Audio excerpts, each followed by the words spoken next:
Assalamualaikum warahmatullahi wabarakatuh. Kami dari kelompok Struk Prediction Dataset dengan anggota yaitu saya sendiri Fitria Hatianti dengan NPM 2057051001. Selanjutnya ada Asifa Naziwa Ganandi dengan NPM 2017051046 dan Nurmita Utami dengan NPM 2017051058.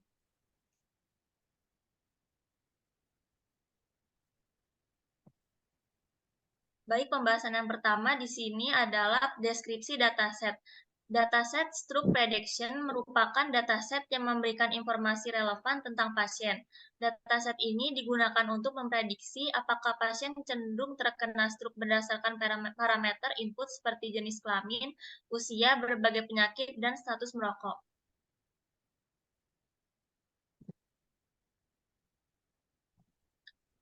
Selanjutnya, konteks proses bisnis dari analisis dataset. Menurut Organisasi Kesehatan Dunia atau WHO, stroke adalah penyebab utama kematian kedua secara global, bertanggung jawab atas sekitar 11% dari total kematian. Analisis dataset ini digunakan untuk memprediksi apakah pasien cenderung terkena stroke berdasarkan parameter input seperti jenis kelamin, usia, berbagai penyakit, dan status merokok. Pada analisis kali ini, kami menggunakan berbagai metode dan menggunakan metode yang lebih baik dengan akurasi tertinggi.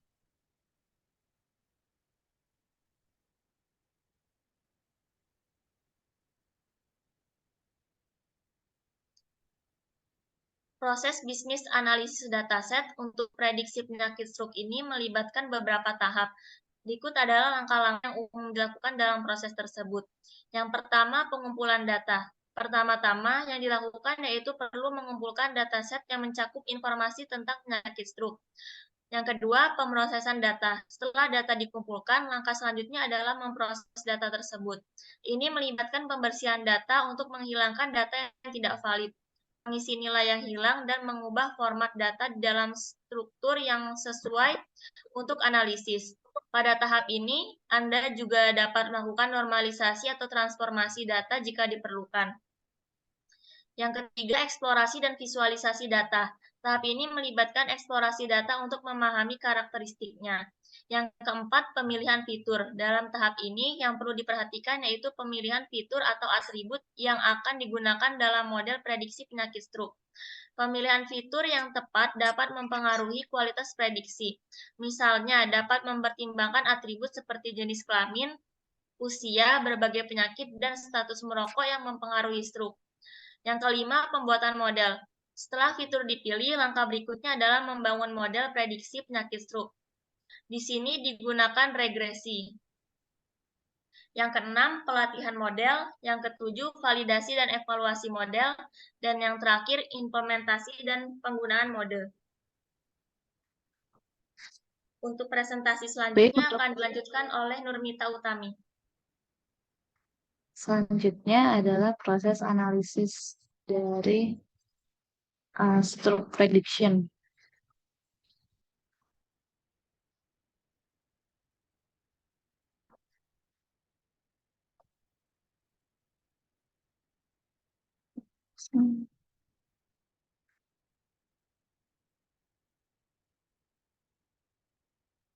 Baik, langkah awal di sini yang pertama kita import data terlebih dahulu, import library yang dibutuhkan dalam proses untuk proses nantinya.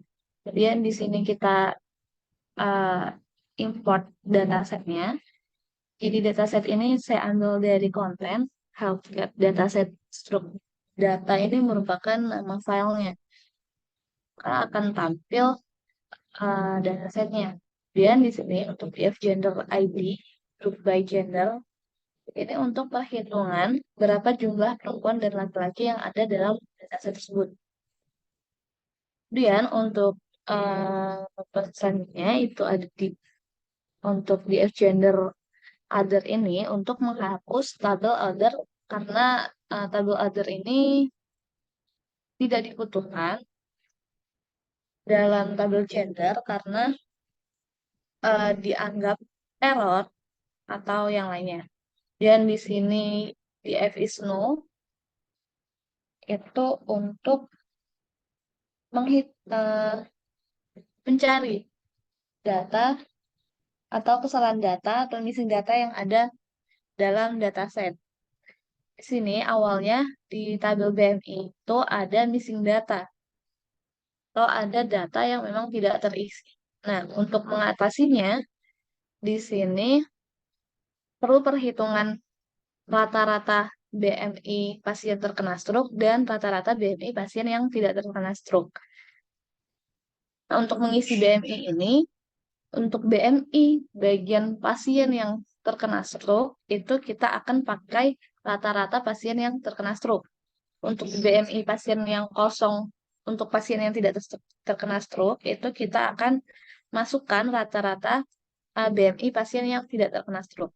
Nah, di sini kita masuk sudah dapat masing-masing rata-rata pasien yang terkena stroke dan pasien yang tidak terkena stroke. Lalu rata-rata tersebut dimasukkan ke dalam tabel yang kosong tadi.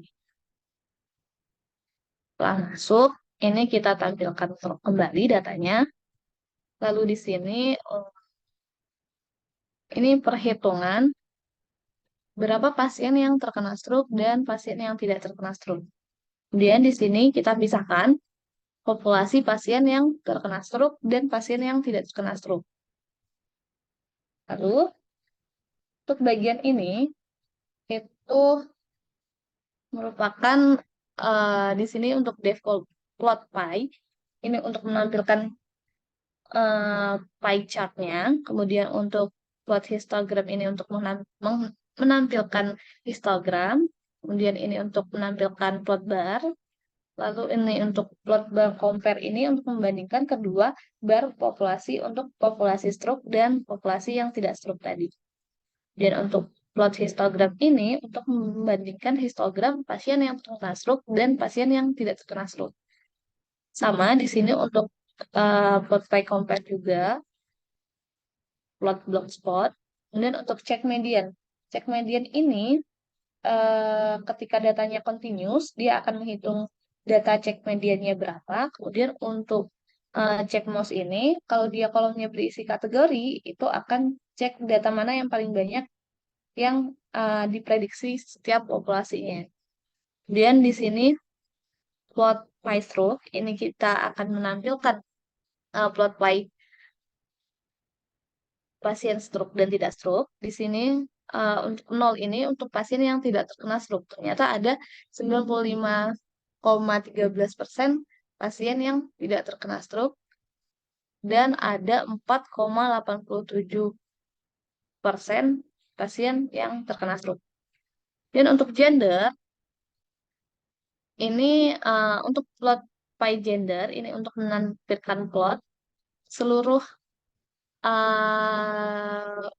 laki-laki dan perempuan yang ada dalam datasetnya. Itu perbandingannya untuk perempuan itu ada 58,60% dan untuk laki-laki ada 41,40%. Nah, untuk plot pie compare ini untuk membandingkan pasien yang terkena stroke dan pasien yang tidak terkena stroke. Sini untuk pasien terkena stroke itu ada 5,70% pasien perempuan dan 41%, 41,30% pasien laki-laki yang eh, terkena tidak terkena stroke. Kemudian ini untuk pasien stroke itu ada perbandingannya ada 56,63 dan 43,37. Untuk umur itu kita tampilkan plot histogramnya. Di sini menggunakan perintah plot hist age. Dan untuk perbandingannya itu kita menggunakan plot hist compare age. Jadi kalian bisa lihat. Kemudian ini untuk mengecek rata-rata dari umurnya.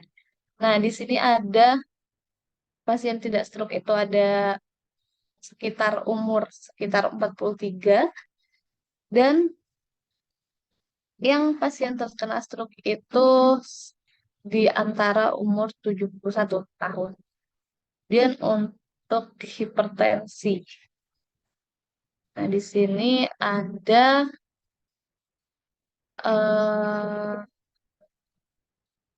91,11% pasien tidak stroke itu tidak memiliki hipertensi dan 8,89% itu pasien yang terkena hipertensi. Pasien stroke itu lumayan banyak yang terkena hipertensi yaitu sekitar 73,49%. Lalu untuk pasien yang terkena stroke itu eh, terkena hipertensi itu ada 26,51%.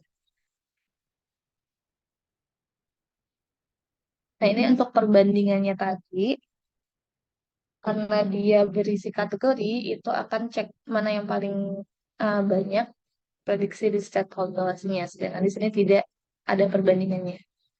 Dan untuk head design sama, lalu untuk Evermerit itu juga sama. Di sini kita menampilkan plot pie untuk tipe pekerjaan. Lalu di sini menampilkan plot pie untuk residence type. Di sini menampilkan histogram untuk pasien um, yang terkena glukosa atau diabetes. Di sini dapat rata-rata itu pasien yang memiliki glukosa itu 91,4.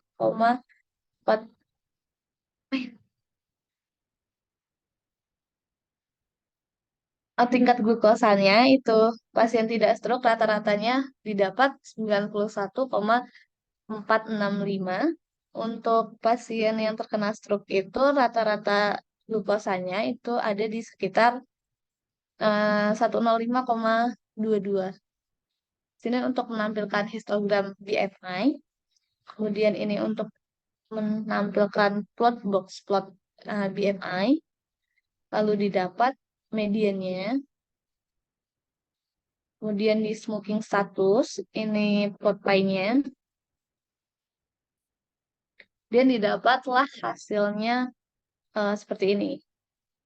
Untuk gender itu tidak ada perbedaan yang jelas. Kemudian untuk age atau umur itu usia pasien yang lebih tua beresiko terkena stroke lebih tinggi dibandingkan pasien yang dengan usia yang lebih muda. Dan untuk hipertensi itu pasien yang mengalami hipertensi memiliki resiko 18% lebih tinggi daripada pasien yang tidak hipertensi. Lalu untuk penyakit jantung, pasien yang tidak memiliki penyakit jantung itu memiliki resiko 14% lebih tinggi dari pasien tanpa penyakit jantung. Kemudian untuk eh, pasien yang sudah menikah, pasien yang pernah menikah memiliki resiko 24% lebih tinggi untuk terkena stroke dari pasien yang belum pernah menikah. Kemudian untuk tipe pekerjaan, pasien yang bekerja sebagai wira swasta itu memiliki resiko 11,4% lebih tinggi dibandingkan dengan pasien dengan pekerjaan lainnya. Untuk residence type itu tidak ada perbedaan yang jelas. Kemudian untuk level glukosa, pasien yang terkena eh, glukosa atau diabetes itu memiliki resiko lebih tinggi dari pasien yang tidak diabetes. Lalu untuk BMI, BMI dari pasien stroke itu lebih tinggi dari pasien yang tanpa stroke. Untuk status merokok, pasien yang merokok itu atau sebelumnya merokok memiliki resiko 13% lebih tinggi dibandingkan pasien yang tidak pernah merokok. Untuk proses pre-processing, pre-processing itu akan dijelaskan oleh Asifa Nasiwa, oleh Asifa di persilakan.